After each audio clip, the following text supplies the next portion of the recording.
अगर वीडियो देखने के बाद आपको पसंद आए तो लाइक के साथ शेयर और सब्सक्राइब ज़रूर करिए।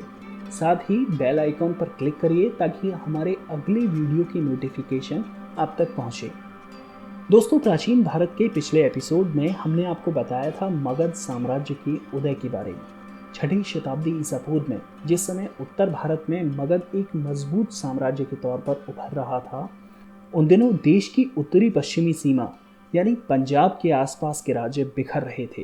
इस सीमा के आगे फारस यानी ईरान के क्षेत्र में हखमनी राजवंश एक ताकतवर सेना के साथ अपनी सीमाओं के विस्तार में जुटा हुआ था। साम्राज्य को बढ़ाने के मकसद से भारत पर पहला विदेशी आक्रमण हखमनी वंश के राजा साइरस ने किया, लेकिन असफल साइरस को खाली हाथ ही वापस लौटना पड़ा। 522 ईसा पूर्व से 480 ईसा पूर्व तक राज करने वाले साइरस के उत्तराधिकारी दारा प्रथम, जिसे डेरियस प्रथम या दाराबहू भी कहा जाता है, को सफलता मिली। मध्य एशिया में मिले बहिस्तून, पार्सिपोलिस और नक्शे रुस्तम की अभिलेखों से पता चलता है कि उसने गांधार, सिंध और पंजाब के क्षेत्र को जीत लिया था। हेरोडोटस के मुताबिक उसे इस समृद्धशाली क्षेत्र से 360 टैलेंट यानी करीब 10 लाख का सोना हर साल जाता था। कई सालों तक हखमनी वंश का शासन इस क्षेत्र में चलता रहा, लेकिन यूनान के राजा फिलिप का 20 साल का बेटा सिकंदर जब वहां की गद्दी पर बैठा तो उसने विश्व विजय करने की ठानी और ईरान में इस समय तक दारा तृतीय का शासन था। दोनों के बीच 331 ईसा पूर्व में अरबेला का युद्ध हुआ। इस युद्ध में भारतीय सैनिक जरूर ईरान की तरफ से लड़े थे, लेकिन डेरियस के वक्त बनाई गई भारतीय क्षेत्र में पकड़ अब कमजोर पड़ चुकी थी और सिकंदर की जीत के साथ ही भारत का क्षेत्र ईरानी प्रभाव से मुक्त हो गया। लेकिन फारसी यानी ईरानी शासन का गहरा असर जो भारत पर पड़ा उसे भी जानना जरूरी है। वैसे तो बुगासगोई के अभिलेख बताते हैं कि दोनों देशों के संबंध वैदिक काल से रहे हैं, लेकिन ईरानी आक्रमण के बाद खरोष्ठी लिपि, जो ईरानी और भारतीय भाषा का मिला जुला रूप थी, वो विकसित हुई, जिसे बाद में अशोक के अभिलेखों के दौरान भी देखा जा सकता है।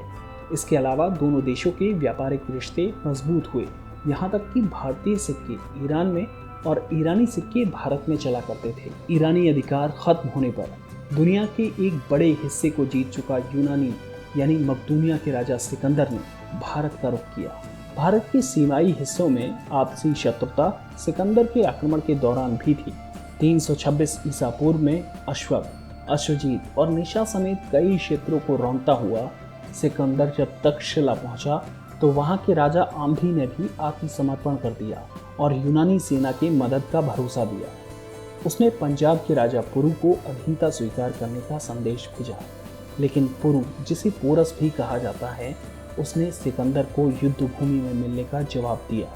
सिकंदर और पोरस के बीच झेलम, जिसे यूनान में हाइडेस्पेस कहा जाता है, वहां भीषण युद्ध हुआ, लेकिन विपरीत परिस्थितियों की वजह से आखिरकार पोरस पराजित हुआ। सिकंदर पोरस से बेहद प्रभावित हुआ और उसने उसका राज्य उसे वापस कर दिया, लेकिन इस युद्ध के बाद सिकंदर की सेना का हौसला टूट चुका था।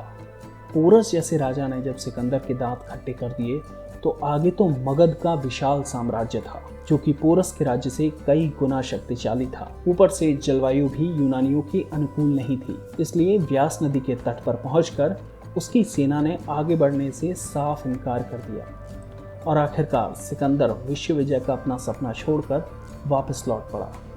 भारत में 19 महीने बिताने के बाद रास्ते में बेबीलोन में उसकी मौत हुई। यूनानी आक्रमण की वजह से भी भारत पर गहरा असर पड़ा। आगे चलकर मौर्य साम्राज्य के दौरान भारत में एकता की भावना जगी। भारत के यूनान के साथ संपर्क स्थापित हुए और वहाँ की कला का प्रभाव भारत पर पड़ा। इस एपिसोड में इतना ही। अगले एपिसोड में जानेंगे मौर्य साम्राज्य के बारे में। विश्व इतिहास की प्रमुख घटनाएं, सिंधु सभ्यता से लेकर आधुनिक भारत का इतिहास और भारतीय राजनीति और समसामयिक विषय देखने के लिए हमारा चैनल सब्सक्राइब कर बेल आइकॉन पर क्लिक जरूर करें। ये वीडियो पसंद आया हो तो लाइक और शेयर जरूर करें और साथ ही अपनी राय कमेंट बॉक्स में हमें जरूर दें। मिलते हैं अगली कड़ी में।